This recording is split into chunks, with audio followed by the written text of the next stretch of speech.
Aujourd'hui, je vais vous poser une question brutale. À qui appartiennent les clés de votre maison intérieure? Chaque fois que vous vous mettez en colère parce qu'une voiture vous a coupé la route, chaque fois que vous passez une nuit blanche parce qu'un collègue a fait une remarque déplacée, vous lui donnez le pouvoir de diriger votre vie. Bienvenue dans ce nouvel espace du cocon familial. Vous n'êtes plus un être libre, vous êtes un esclave émotionnel. Si vous êtes prêt à devenir indestructible, écrivez ROC en commentaire. Abonne-toi pour ne plus jamais être l'esclave de tes émotions.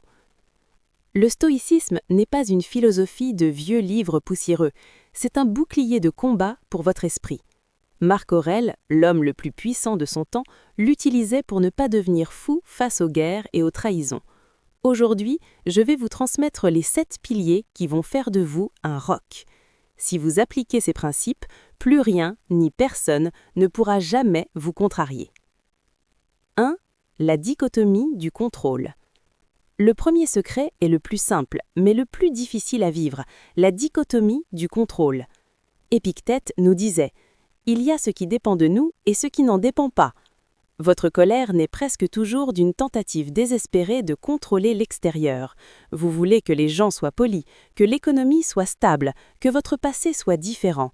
Mais voici la vérité, vous ne contrôlez que 2 choses, vos pensées et vos actions. Tout le reste est indifférent. Le stoïcien ne gaspille pas une seule goutte d'énergie à s'énerver contre la pluie ou contre l'avis d'un inconnu. C'est comme s'énerver contre la gravité. Apprenez à dire « cela ne dépend pas de moi, donc cela ne m'atteint pas ». 2. Le pouvoir du jugement. Répétez ceci. Ce n'est pas l'événement qui vous blesse, c'est l'idée que vous vous en faites. Une insulte n'est qu'un bruit de vibration dans l'air, elle ne devient une blessure que si vous décidez qu'elle est insultante. Si quelqu'un vous appelle un chien, vous ne vous mettez pas à aboyer, n'est-ce pas? Pourquoi? Parce que vous savez que c'est faux. Alors pourquoi souffrir quand on critique votre travail ou votre caractère? Le stoïcien retire son jugement. Si vous enlevez l'étiquette « c'est mal », la douleur disparaît instantanément. Vous êtes le seul juge capable de vous condamner à la souffrance. 3. La visualisation négative. Le stoïcien ne pratique pas la pensée positive aveugle, il pratique la préméditation malorum, la préméditation des maux. Chaque matin, imaginez que tout pourrait mal tourner. Votre voiture pourrait tomber en panne, vos proches pourraient vous décevoir, vous pourriez perdre ce que vous avez de plus cher. Cela semble sombre, au contraire, en vous préparant mentalement au pire, vous brisez le pouvoir de la surprise. Quand le problème arrive, vous ne dites pas « pourquoi moi ?», vous dites « je t'attendais ». La peur disparaît quand on regarde l'obscurité en face. Vous n'êtes plus une victime, vous êtes un stratège préparé. 4. L'amor fati. Aimer son destin. L'amor fati, c'est l'art d'aimer ce qui arrive quoi qu'il arrive. Ne souhaitez pas que les événements se passent comme vous le voulez, mais voulez-les tels qu'ils se produisent. Si un obstacle se dresse sur votre chemin, cet obstacle est le chemin. Imaginez que votre vie est un feu. Les imprévus, les critiques et les échecs sont le bois que vous jetez dans ce feu. Un petit feu s'éteint sous une bouche trop lourde. Un grand brasier, lui, dévore tout et devient encore plus puissant. Soyez ce brasier. Utilisez chaque contrariété comme un carburant pour votre croissance. 5. La citadelle intérieure. Marc Aurèle parlait de la citadelle intérieure.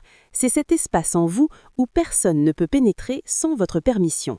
Le monde peut s'écrouler, la coule peut hurler, mais à l'intérieur de vous, il existe un point de calme absolu. Pour construire cette citadelle, vous devez cesser de chercher votre validation à l'extérieur. Si votre paix dépend d'un compliment d'un patron ou du like d'un inconnu, votre citadelle est en carton. Renforcez vos murs par l'étude et la méditation. Soyez votre propre refuge. 6. Le regard d'en haut. Prenez de la hauteur, littéralement. Imaginez que vous quittez votre corps, que vous survolez votre maison, votre ville, puis la terre entière. Regardez vos problèmes depuis les étoiles. À l'échelle de l'univers et de l'éternité, que représente cette petite dispute de bureau? Que représente cette contrariété passagère? Nous sommes que des poussières d'étoiles pour un instant fugace. Le stoïcisme vous apprend à relativiser. Quand vous voyez l'immensité du temps et de l'espace, votre ego s'efface, et avec lui, la colère qui l'accompagne. 7. Memento mori. souviens-toi que tu meurs. Enfin, le pilier ultime, memento mori, souviens-toi que tu meurs. Cela peut sembler morbide, mais c'est la clé de la liberté.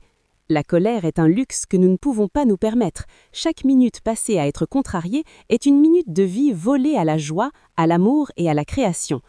La prochaine fois que vous sentez la colère monter, demandez-vous « Si c'était ma dernière heure sur Terre, est-ce ainsi que je voudrais la passer ?» La mort rend les conflits ridicules et la paix urgente. Vivez chaque jour comme si vous veniez de recevoir un sursis. Vous avez maintenant les 7 clés de la citadelle. Ne soyez pas seulement un auditeur, soyez un pratiquant. Le stoïcisme ne se lit pas, il se vit.